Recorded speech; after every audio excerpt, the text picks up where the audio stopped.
Ano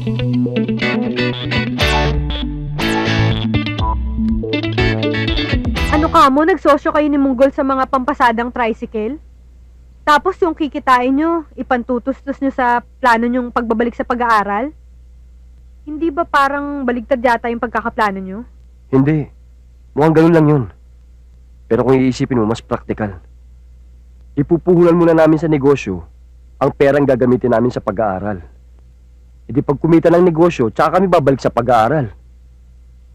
Elias, matanong nga kita. Saan ba nanggaling yung pera nyo? Ay... Bakit hindi mo masagot ang tanong ko? Okay, sige. Sasabihin ko naman ito lahat sa'yo eh. Na yung perang pampaaral namin at yung perang ginastos namin dito sa apartment at yung perang pinambili namin ng tricycle ni Mungkol ay galing sa racket namin ni Evilio. Sabi ko na nga ba, illegal eh.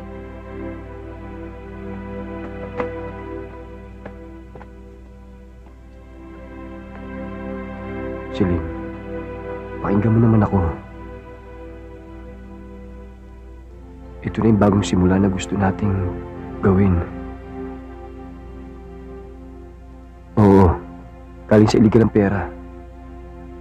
Pero sandali lang ito. Pagkatapos nito, aalis din kami kay Evelio.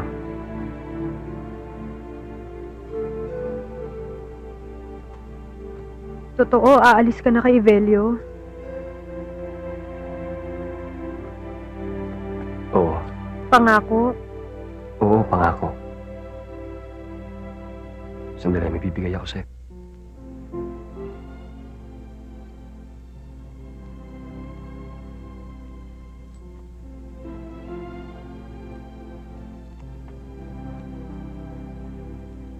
Ito na ang umpisa ng pagbabago ng buhay natin. Pero kailangan lang, unawain mo ko, Celine.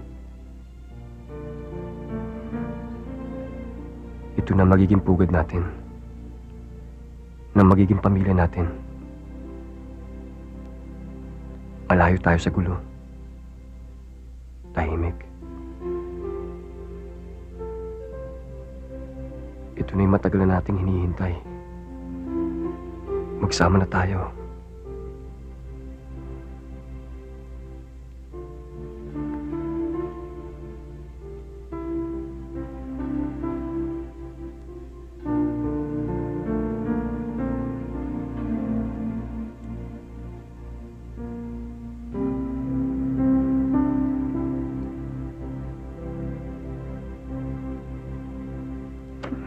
Sandali lang.